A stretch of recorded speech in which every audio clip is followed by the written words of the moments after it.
everyone, we are Group 4. Our topic is epistemology. And our group members are Wu Zhengyu, Liu Jiaxuan, Zhang Zeqi, Liu Xinran, and Shang Jun.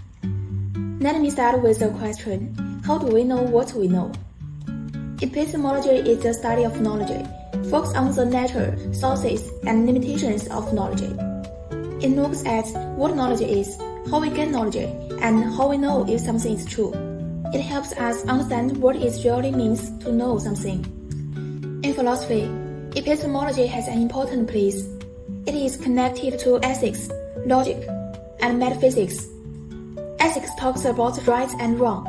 Logic talks about clear and correct thinking. Metaphysics talks about what is real. But before we can answer any of these topics, we first need to understand knowledge.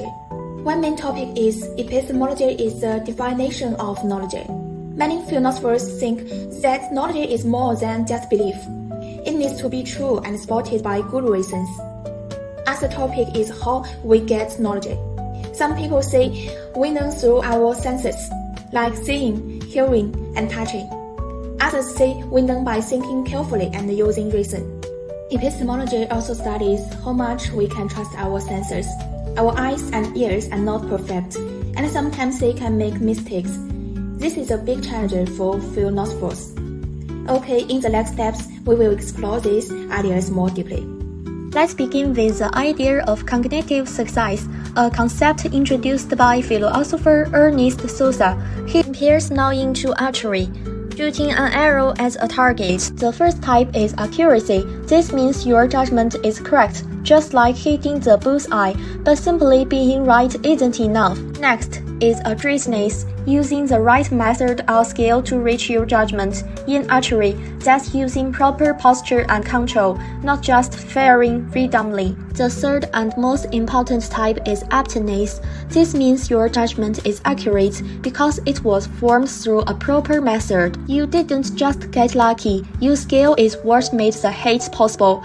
That's what counts as real cognitive success. Let's take an example. Imagine a student who can't do a multiple choice question during an exam and relies entirely on guessing, but in the end gets the score for this question. His answer is correct, that's right, but can we see that he knows this knowledge? Obviously not.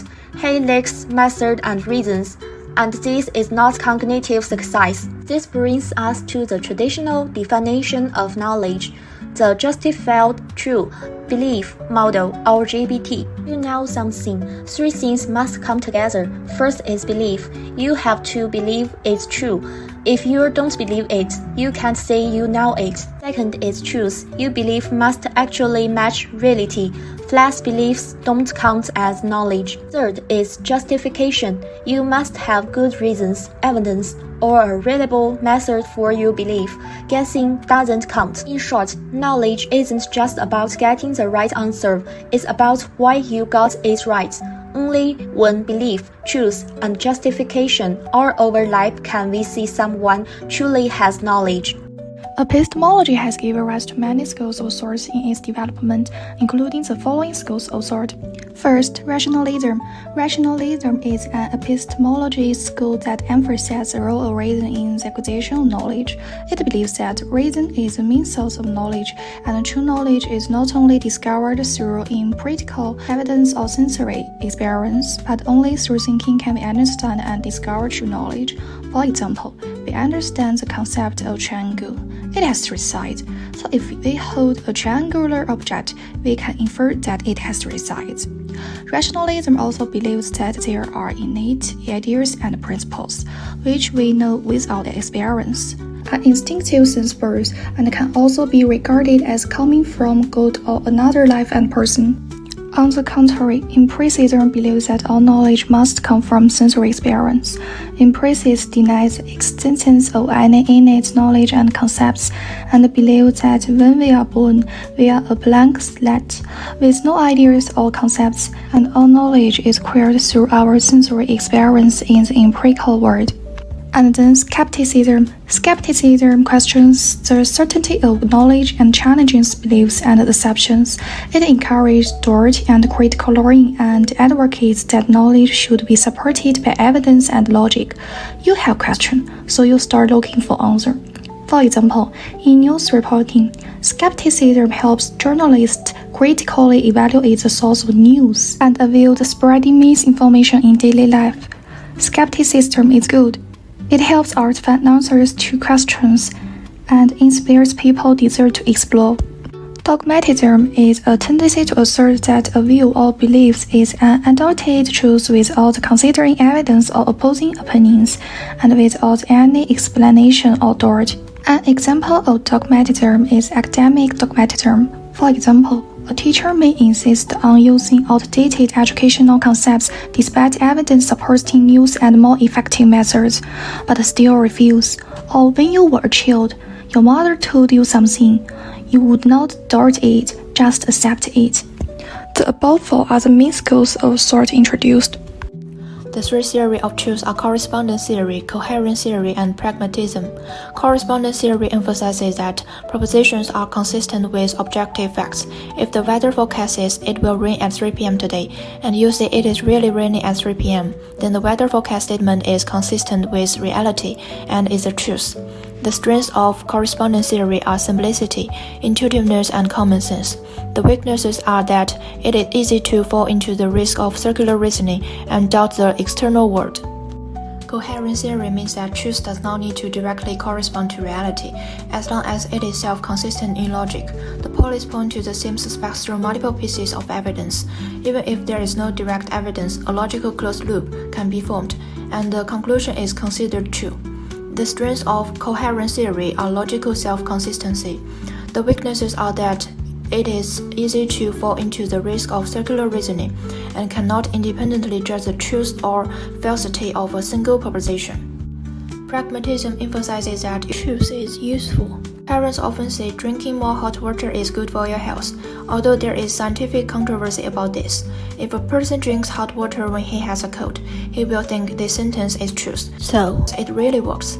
The strengths of pragmatism are flexibility. The weaknesses are that it is difficult to deal with abstract and complex problems. The criterion for judging truth in correspondence theory is whether it conforms to facts. The criterion of coherence theory is whether the logic is self-consistent. The criterion of pragmatism is whether it has practical effects. We usually think of science as the only path to real knowledge, but in epistemology, knowledge must meet three conditions: belief, truth, and justification. Religion is often seen as just a matter of faith, but it's actually a form of knowledge tradition. For example, a Buddhist believes in reincarnation. That's the belief. The truth is life is suffering, as understood through Buddha's enlightenment. The justification comes from scriptures, meditation, and personal realization. So in this sense, religion isn't just belief, it constructs knowledge based on its own logic and method. Religion offers more than moral guidance. It also answers deep questions that science still struggles with, like the existence of God, or what happens after death. Different religions approach truth in different ways. Buddhism relies on meditation and personal insight, a form of intuition-based knowledge. Islam combines reason and revelation, aligning with rationalism and coherent theory. Christianity relies on faith and scripture, reflecting revelationism and pragmatism. While these methods aren't scientific in the usual sense, they follow clear internal logic through belief, revelation, and spiritual practice. People arrive at what they consider truth, a different but still valid way of knowing. So religion isn't anti-knowledge, it's an ancient, structured way of understanding the world. And religion isn't the only non-scientific way of knowing in the modern era. Pragmatism emerges as a powerful framework, grounded not in faith, but in results. In contemporary times, pragmatism is commonly used in policy and educational assessment. It emphasizes outcome orientation and also embodies the philosophical position that usefulness is truth, which promotes the movement of knowledge from theory to practice. Epistemology isn't just in philosophy books, it's in how we live, think, and believe. When people face death, suffering or questions of meaning, religion offers comfort and answers through non-empirical ways. This is what epistemology in real life looks like. It reminds us that knowing isn't just about facts and evidence. Wisdom, intuition, and tradition are also valid ways of understanding. Religion, then, is one powerful form of epistemology in practice.